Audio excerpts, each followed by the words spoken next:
खर्चा दे रहे हैं, बहुत महंगाई, इतनी महंगाई आ गई है कि 5,000 रुपये महीने का लग रहा है, कितनी भी कंजूसी करो। यहाँ तक कि मैं वहाँ राजापुर से यहाँ तक पैदल चल कर आती हूँ, 4 से 5 किलोमीटर पड़ता है। पापा की जैसे दुकान नहीं चली, नहीं सही से चली, तो फिर 2,000 ही आ जाते हैं पैसे।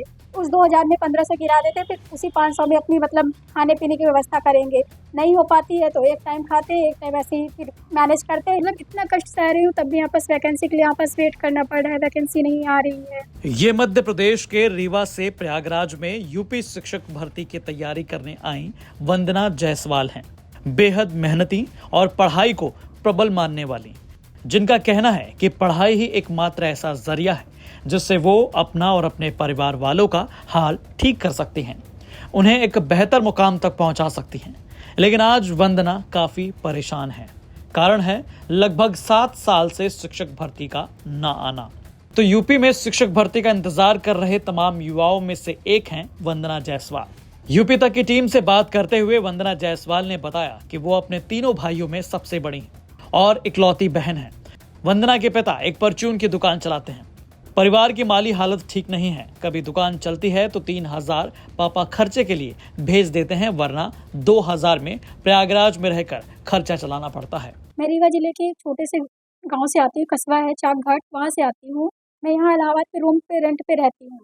राजापुर नाम का एक यहाँ पास एरिया है छोटा सा, वहाँ पास मैं रूम लेके रहती हूँ।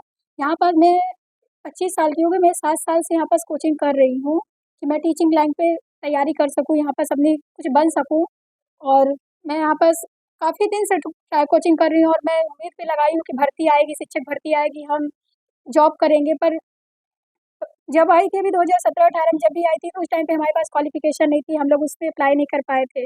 तब से हम लोग वेट किए हैं कि हम लोगों के पास भर्ती आएगी तो हम लोग कुछ कर सकेंगे, बट भर्ती नहीं आ रही। हम लोग बहुत मजबूरी में, मेरे पापा एक छोटी सी शॉप पे, छोटी सी गाँव में ऐसी दुकान खोल के रखे हैं, मम्मी हाउसवाइफ है, आर्थिक स्थिति सही नहीं है। मैं अकेली बहन हूँ, मेरे 3 भाई हैं, सबसे बड़ी हूँ। पापा मम्मी मुझे पढ़ा रहे हैं, हर चीज़ का खर्चा दे रहे हैं, बहुत महंगाई, इतनी महंगाई आ गई है कि 5,000 रुपये महीने का लग रहा है, कितनी भी कंजूसी करो। यहाँ तक कि मैं वहाँ राजापुर से यहाँ तक पैदल चल कर आती हूँ, 4 से 5 किलोमीटर पड़ता है। मैं पूरा ट्रैवल करके पैदल यहाँ पास आती हूँ कोचिंग करने के। यहाँ पास मैं अपना किराया बचा लूँगी तो हो सकता है कि वो किराए के पैसे मैं किसी चीज़ में और यूज़ कर सकूँ। इतना मतलब इतना कष्ट सह रही हूँ, तब भी यहाँ पास वैकेंसी के लिए यहाँ पास वेट करना पड़ रहा है, वैकेंसी नहीं आ रही है। सर मुझे 3,000 से 3,500 तक पैसे मिल जाते हैं मंथली।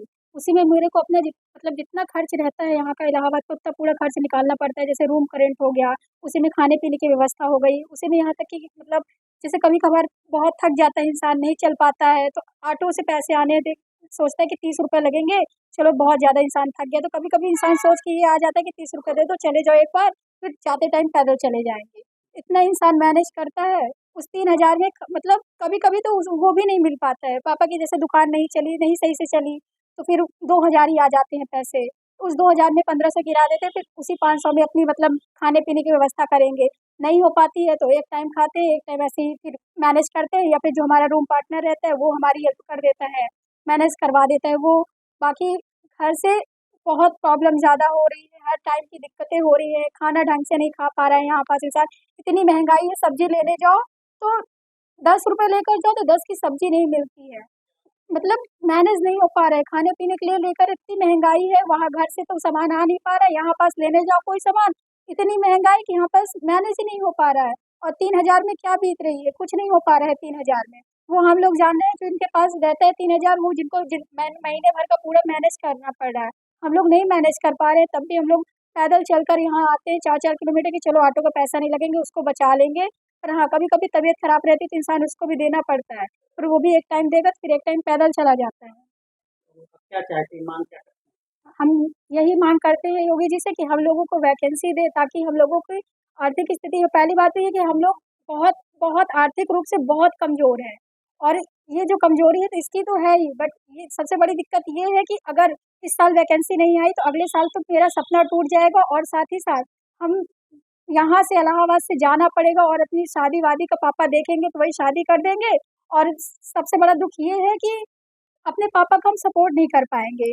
मेरे 3 भाई हैं, मेरे से सब सारे छोटे हैं, उनकी हम मदद नहीं कर पाएँगे। पापा की इतनी स्थिति अच्छी नहीं है कि वो उन सबको अच्छी डिग्री या अच्छी शिक्षा दे पाएँ। अगर यही शिक्षा का हाल रहा तो हम हम क्या, मेरे भाई लोग भी नहीं कर पाएंगे। तो ये हाल है यूपी में शिक्षक भर्ती की तैयारी करने वाले युवाओं का। हालांकि युवाओं ने नई शिक्षक भर्ती की मांग को लेकर पिछले दिनों यूपी शिक्षा सेवा चयन आयोग के गेट पर बड़ा धरना दिया था, लेकिन 14 दिन तक चले प्रदर्शन को आखिरकार आयोग ने पुलिस प्रशासन की मदद से बंद करवा दिया। लेकिन ये मांग अभी खत्म नहीं हुई है। सोशल मीडिया के तमाम प्लेटफॉर्म पर शिक्षक भर्ती की मांग को लेकर युवा आवाज बुलंद कर रहे हैं, सरकार और आयोग से सवाल कर रहे हैं कि आखिर साल 2018 में आई प्राथमिक शिक्षक भर्ती के बाद अब और कितना समय लगेगा नए शिक्षक भर्ती को आने में। आज वंदना जैसे कई युवा हैं जो नौकरी न आने पर परिवार के दबाव से जूझ रहे हैं, लेकिन आयोग और सरकार इस पर कुछ भी बोलने को तैयार नहीं। प्रयागराज से आनंद राज के साथ गौरव कुमार पांडे की रिपोर्ट, यूपी तक।